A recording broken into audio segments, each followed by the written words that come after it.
nada de atendimento à população. Em Brasília, a Polícia Civil está paralisada desde o dia 19 de junho, data em que o Ministério do Planejamento informou que não tem condições de reajustar os salários dos agentes em 33%. Hoje são 2.500 sindicalizados que estão parados. Situação semelhante aconteceu com a greve dos rodoviários na capital federal. Foram quase 4 dias sem ônibus circulando na cidade. Depois das reivindicações, a categoria conseguiu um reajuste salarial de 9%. Sempre foi a solução, isso porque as empresas quase nunca atendem às reivindicações dos trabalhadores através do processo apenas de negociação. Então, frustradas as tentativas de negociações, a greve acaba sendo o último instrumento e quase sempre o único instrumento que resulta em um benefício concreto para os trabalhadores. Mas, durante esse período, outros trabalhadores foram prejudicados. Dona Lucineide foi uma dessas pessoas. Ela trabalha como doméstica e todos os dias precisa do transporte público. A solução foi andar de transporte pirata. Ela não concordou com a greve. Fica sem vir no serviço, é em tempo de perder o nosso serviço, né? Por causa dessa greve aí, a gente paga pelo aquilo que a gente não deve. E as condições dos ônibus também são precárias. Casos como o de Dona Lucineide são comuns, mas teve gente que precisou da ajuda do patrão para não perder o emprego. Foi o que aconteceu com a Dona Maria da Conceição. A patroa precisou buscá-la em casa. Ismael também foi prejudicado e diz que ficou de mãos atadas. Fica muito ruim para a gente que tem que trabalhar, não dá para trabalhar com a greve, não. Essas opiniões preocuparam o sindicato, mas não foram suficientes para comovê-lo. Para a greve não ser ilegal, 30% do efetivo deveria ter trabalhado, e não foi o que aconteceu. Antes do acordo, o Tribunal Regional do Trabalho da 10ª Região determinou que o dobro dos rodoviários trabalhasse, situação que o presidente do sindicato não concordou. Essa luta é uma luta que não tem uma previsão do resultado final. Você tem que fazer a luta com todas as forças, com todas as energias e buscar alcançar uma vitória. Mas a categoria pode ser derrotada. Em algumas ocasiões a categoria já foi derrotada, isso teve uma repercussão bastante negativa. E para falar sobre esse assunto, eu recebo aqui no estúdio o advogado trabalhista Eduardo Valadão. Boa tarde, doutor Eduardo. Boa tarde, Ana. Doutor, existem regras para que uma greve possa acontecer? Ela tem que ser, por exemplo, pré-comunicada?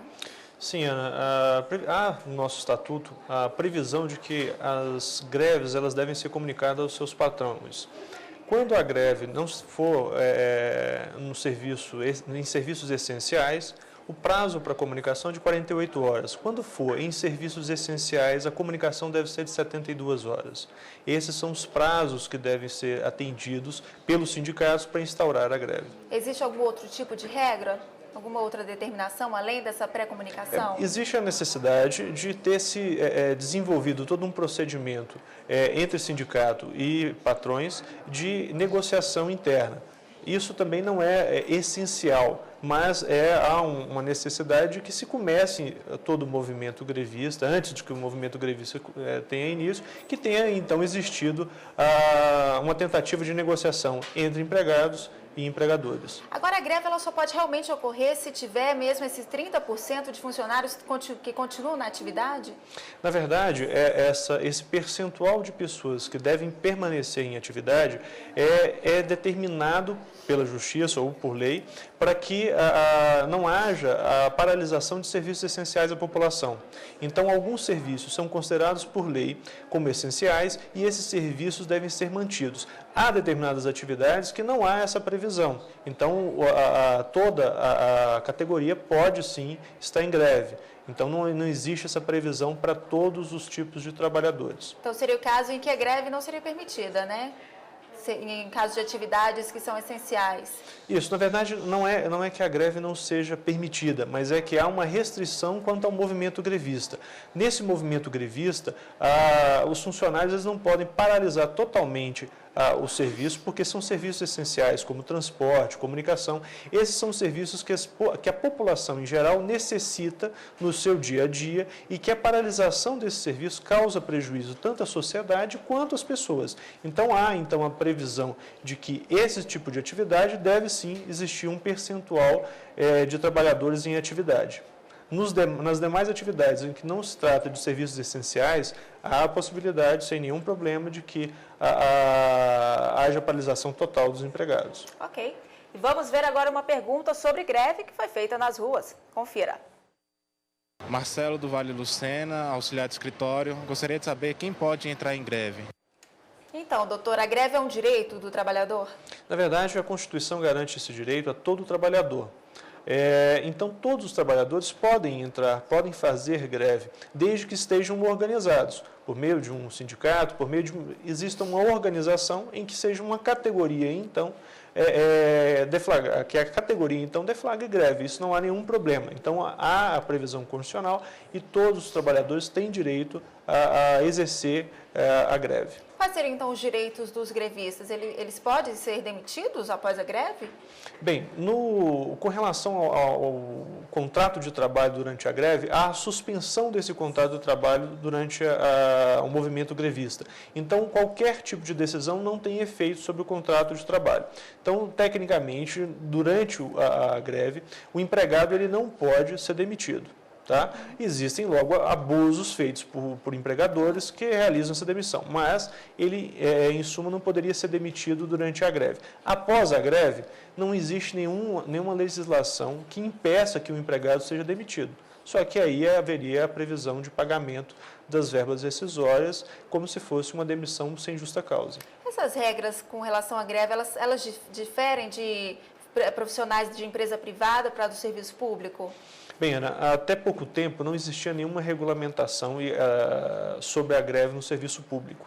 Ainda não existe uma lei, mas o STF já se manifestou em decisão, quando provocado, que cabe que os funcionários, os servidores públicos podem se valer da legislação de greve dos empregados particulares do serviço privado, para também atuarem, para também exercerem o seu direito, até que exista, então, uma regulamentação do serviço público. E isso ainda não existe. Ok. Vamos a outra pergunta.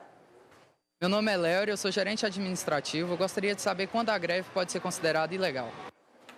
Então, doutor. Bem, Ana, a greve pode ser considerada ilegal toda vez que ela extrapolar os limites para os quais ela se presta. Então, ela é ilegal a partir do momento em que for feito um acordo, esse acordo, então, entre patrões e empregados foi realizado e a greve ainda continua. Essa greve pode ser considerada ilegal. Ou quando já existe uma decisão judicial que determinou ou que reconheceu a ilegalidade ou abusividade da greve.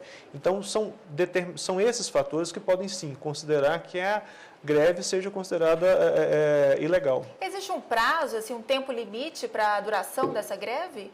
Não existe nenhum prazo imposto para que a greve tenha que acabar. Há, sim, um consenso entre as partes e até mesmo uma necessidade de se diminuir o tempo de greve em face das atividades que estão paralisadas. Mas não há nenhum impedimento que essa greve dure 5 dias, 10 dias, 15 dias. Não existe nenhum prazo determinado. Então, depende muito, na verdade, da negociação entre as partes. Então, não havendo esse acordo, os grevistas podem se recusar a retornar às atividades. Não há nenhuma aplicação de multa. Na verdade, aí, quando ocorre essa negativa de retorno ao trabalho por um tempo excessivo, provavelmente o Poder Judiciário ou alguma outra instância deve ser provocada para então avaliar se aquela greve é legal ou ilegal. Determinando a ilegalidade, reconhecendo a ilegalidade daquela greve, o Judiciário então vai determinar ou reconhecer esse fato e determinar que haja o retorno ao trabalho. Então, essa sim é uma possibilidade então para que retorne ao trabalho. Ok. E vamos a mais uma pergunta. Oi, meu nome é Milena, eu sou estudante e eu queria saber, quem for prejudicado com a greve pode entrar na justiça? Então, doutora, o caso da greve dos ônibus foi um exemplo disso, né? Muitos funcionários prejudicados. Isso. A gente tem, na verdade, aí uma necessidade, há sim a previsão de que as pessoas que foram prejudicadas possam se valer do Poder Judiciário para buscar uma reparação daquele dano. Há necessidade de que se demonstre, se comprove a pessoa que busca essa reparação, que ela demonstre que, de fato, a greve em si foi o resultante, foi aquilo que provocou o seu prejuízo.